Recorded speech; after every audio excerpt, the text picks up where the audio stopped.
Hello, ഒരു Sunday വ്ലോഗിലേക്ക് സ്വാഗതം. അപ്പോൾ ഇന്ന് ഞാൻ കുറച്ച് നേരത്തെ എഴുന്നേറ്റിട്ടുണ്ട് കേട്ടോ. നെയ്പ്പത്തിൽ ഉണ്ടാക്കണം എന്ന് വിചാരിച്ചത് കൊണ്ട് തന്നെയാണ് നേരത്തെ എഴുന്നേറ്റത്. സാധാരണ ഒരു 8:30-9 മണിയൊക്കെ ആവും കേട്ടോ സൺഡേ എഴുന്നേക്കാൻ. അപ്പോൾ നെയ്പ്പത്തലിൻ്റെ കൂടെ ഗ്രീൻ പീസിൻ്റെ കറിയും കൂടിയാണ് കേട്ടോ. അപ്പോൾ ഇതാ നമ്മൾ ഒരു 10 മണിയാകുമ്പോഴാണ് ചായ കുടിക്കുന്നത്. എല്ലാ സൺഡേയും 9:30-10 മണിയാവും ചായ കുടിക്കാൻ.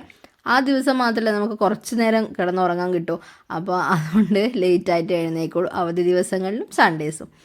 അപ്പോൾ ഇതാ നമ്മൾ ചായ കുടിക്കുകയാണ്. നെയ്പ്പത്തിന് നല്ല രസമുണ്ട്, കറി നല്ല രസമുണ്ടെന്നൊക്കെ ഇവർ പറയുന്നുണ്ട്. അപ്പോൾ ഞാൻ അതിന് മറുപടിയൊക്കെ കൊടുത്തുകൊണ്ടാണ് ചായ കുടിക്കുന്നത്. അപ്പോൾ ഇതാ ഒരു 12 മണിയായ സമയത്താണ് കുഞ്ഞുണ്ണി പച്ചമാങ്ങ മുറിച്ച് തരുമെന്ന് ചോദിച്ചിട്ട് വന്നത്. അപ്പം നമ്മൾ ഇന്നലെ കുറ്റ്യാടി പോയ സമയത്ത് അവിടെ ഒരു വണ്ടിയിൽ പച്ചമാങ്ങ വിൽക്കുന്നുണ്ടായിരുന്നേ, നല്ല വലിയ മാങ്ങ. അപ്പോൾ അത് കണ്ടപ്പോൾ നമ്മൾ വെച്ച് ഇങ്ങനെ ഉപ്പൊക്കെ ഇട്ട് കഴിക്കാമല്ലോ, അതുപോലെ തന്നെ വേണം അച്ചാറിടാം, ഉപ്പിലിടാം, അങ്ങനെയൊക്കെ വിചാരിച്ച് വാങ്ങിച്ചാണേ. കുഴപ്പമില്ലാത്ത പുളി ഉണ്ടായിരുന്നേ, അങ്ങനെ ഓവർ പുളിയൊന്നുമില്ല, കഴിക്കാം, കുഴപ്പമില്ല. അപ്പോൾ അതൊക്കെ മുറിച്ചിട്ട് അവൻ അതൊക്കെ ഉപ്പും മുളകിട്ട് കഴിച്ചതിന് ശേഷം അവനോട് ഞാൻ പറഞ്ഞു കുറച്ച് ഡിക്റ്റേഷൻ വേർഡ്സൊക്കെ കൊടുത്ത് അതൊക്കെ എഴുതി പഠിക്കാൻ പറഞ്ഞ്. നല്ല മടി പിടിച്ചിരുന്നതാണ് അവൻ. അപ്പോൾ അതൊക്കെ കഴിഞ്ഞതിന് ശേഷം പിന്നെ ലഞ്ചിൻ്റെ ടൈമായി. മീൻകറിയും അതുപോലെ തന്നെ സാലഡ് ഉണ്ടായിരുന്നു, മീൻ പൊരിച്ചതും പിന്നെ തുറമാങ്ങ ഉണ്ടായിരുന്നേ. അപ്പം ഞാൻ വിചാരിച്ചു എന്തായാലും ചട്ടിച്ചോറ് അതുപോലെ ആക്കി കഴിക്കാമെന്ന് വിചാരിച്ച്. അപ്പോൾ മീൻകറീൻ്റെ കറിയൊക്കെ ഇവർക്ക് കൊടുത്തതിന് ശേഷം ആ ചട്ടിയിലിട്ട് ഞാൻ കഴിക്കാമെന്ന് വിചാരിച്ചേ. അപ്പോൾ കറി ഇന്നലത്തേതായിരുന്നു, കുഞ്ഞു മത്തിയില്ലേ അതായിരുന്നു. അപ്പോൾ ഇന്നലത്തെ കറി ആയതുകൊണ്ട് ചട്ടിയിലിട്ട് കഴിക്കാൻ നല്ല ടേസ്റ്റ് ഉണ്ടായിരുന്നു. അപ്പോൾ കുഞ്ഞുണ്ണി ഇങ്ങനെ കഴിക്കാനിരിക്കും, ഇങ്ങനെ പെറുക്കി അവിടെ ഇരിക്കുക ചെയ്യുക, മര്യാദക്കൊന്നും കഴിക്കൂല. അതാണ് അവൻ്റെ ഒരു പ്രത്യേകത. അപ്പോൾ ഇതാ ഭക്ഷണമൊക്കെ കഴിച്ചതിന് ശേഷം ഞാൻ മുറ്റടിക്കാൻ ഇറങ്ങിയിട്ടുണ്ട്. ഒരുപാട് ഇലകളുണ്ടായിരുന്നു. ഇപ്പോൾ ഈ ഒരു സമയത്ത് നമ്മുടെ മരങ്ങളുടെ ഇലകൾ പഴുത്ത് വീഴുന്നൊരു സമയമല്ലേ, അപ്പോൾ ഒരുപാട് ഇലകളുണ്ട്. അപ്പോൾ അതൊക്കെ അടിച്ചു വാരിക്കൊണ്ടിരിക്കുമ്പോൾ ഏട്ടനിതാ മുറ്റത്തുനിന്ന് ഊഞ്ഞാലാടിക്കൊണ്ടിരിക്കുക കേട്ടോ. കുറേ ദിവസങ്ങളായി ഊഞ്ഞാൽ കെട്ടിയിട്ട് ഇടയ്ക്കിടയ്ക്ക് ഇവർ രണ്ടുപേരും കൂടി പോയി ആടും.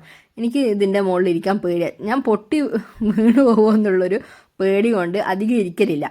എന്നാലും ഇടയ്ക്കൊക്കെ ഇരിക്കണം എന്നുള്ള ആഗ്രഹം ഉണ്ടാവലുണ്ടേ. അപ്പോൾ ഇതാ കുഞ്ഞിന് പഠിക്കാൻ കൊടുത്തിട്ട് അവന് മടി പഠിക്കുക. അപ്പോൾ ഞാനൊന്ന് ഊഞ്ഞാലായിക്കോട്ടെ ആടിക്കോട്ടെ എന്ന് ചോദിച്ചിട്ട് അവിടെ പോയി ഇരിക്കാനുള്ള പരിപാടിയാണ്. അപ്പോൾ അത് കുറച്ച് സമയം ഊഞ്ഞാലാടുവേണം, പഠിക്കാനുള്ള സമയം കുറഞ്ഞു കിട്ടുമല്ലോ. അതാണ് നമ്പർ. പണ്ടേ നമ്മളെ അടുത്തുള്ള ഈ നമ്പർ ഉള്ളതാണ്. നമ്മളും കുറേ പറ്റിയത് തന്നെയാണ്. അതിനെ നമ്മളെ കുട്ടികളിങ്ങനെ പറ്റിക്കൊണ്ടിരിക്കുക. വെള്ളം കുടിക്കണം, ദാഹം ഉണ്ടാവും, വിശപ്പുണ്ടാവും, തലവേദന ഉണ്ടാവും, ക്ഷീണം, വയറുവേദന, മൊത്തം പ്രശ്നങ്ങളായിരിക്കും പഠിക്കാനിരിക്കുമ്പോൾ. അപ്പോൾ അവനും ആടി, കുറേ സമയം ഊഞ്ഞാലാടി. ഞാൻ പറഞ്ഞു കുറച്ച് സമയം ആടിക്കോ എന്നിട്ട് പഠിച്ചോ എന്നൊക്കെ പറഞ്ഞു.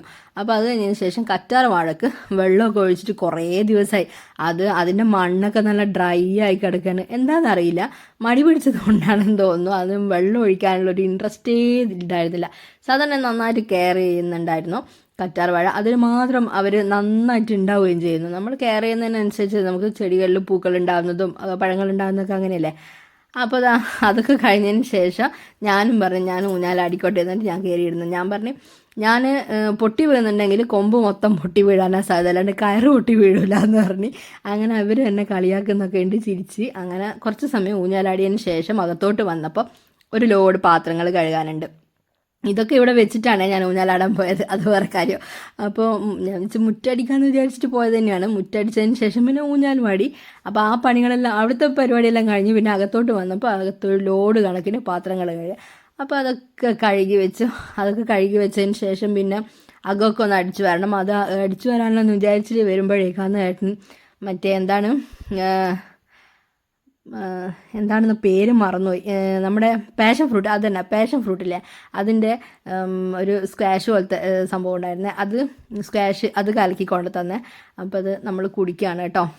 അങ്ങനെ അതൊക്കെ കുടിച്ചുകൊണ്ട് തൊണ്ടവേദന നല്ലോണം ഉണ്ട്. അത് എല്ലാ ദിവസവും ഇങ്ങനെ വരും പോവും. എന്നാൽ ഇതൊന്നും കുടിക്കുന്നതിന് ഒരു കുറവുമില്ല കേട്ടോ. ഞാൻ തന്നെ അനുഭവിക്കണ്ടേ. അപ്പോൾ ഇന്നത്തെ ചെറിയ വ്ളോഗ് ഇത്രയല്ലോ കേട്ടോ. ബായ്.